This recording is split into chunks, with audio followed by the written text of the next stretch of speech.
Қайырлы күн баршаңызға. Бүгін сіздермен шоко банан өте керемет тортын жасаймыз. Бұл торттың дәмі өте нәзік әрі балалар сүйіп жейтін торт.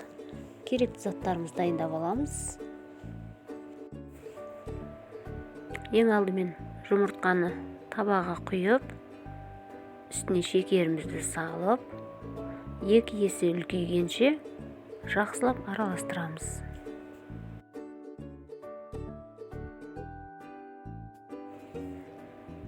Мінекей біздің массамыз дайын болды. Енді келесі ыдысқа сүт, сұйық май және еріген сары майды құйып араластырамыз.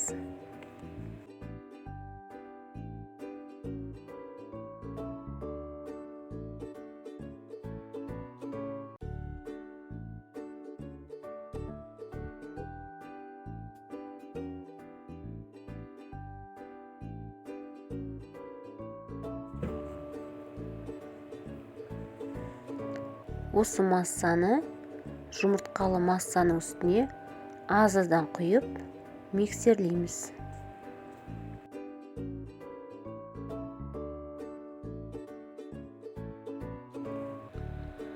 Үстіне ұнды және қопсытқышты салып, елгізектен өткіземіз.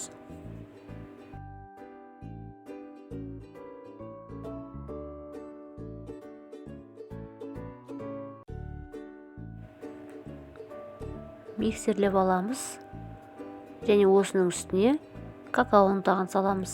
Оны да елгізектен өткіземіз.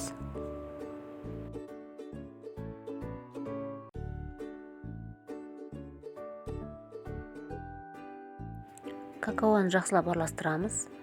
Духовканы алдын ала қосып қою қажет. Менде форманың өлшемі 28. Осыған сместі құйып, үстіне банандарды турап осылай тізіп шығамыз. 180 градустықта 15-20 минут пісіреміз.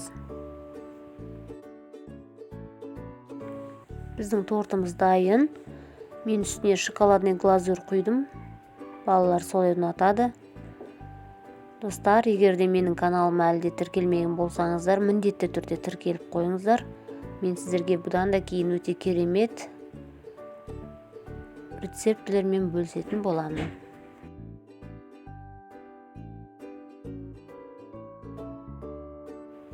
Достар, бұл тортты міндетті түрде жасап көріңіздер. Бізде дастарханға бір қойғаннан қалған жоқ. Өте нәзік әрі дәмі ерекше торт.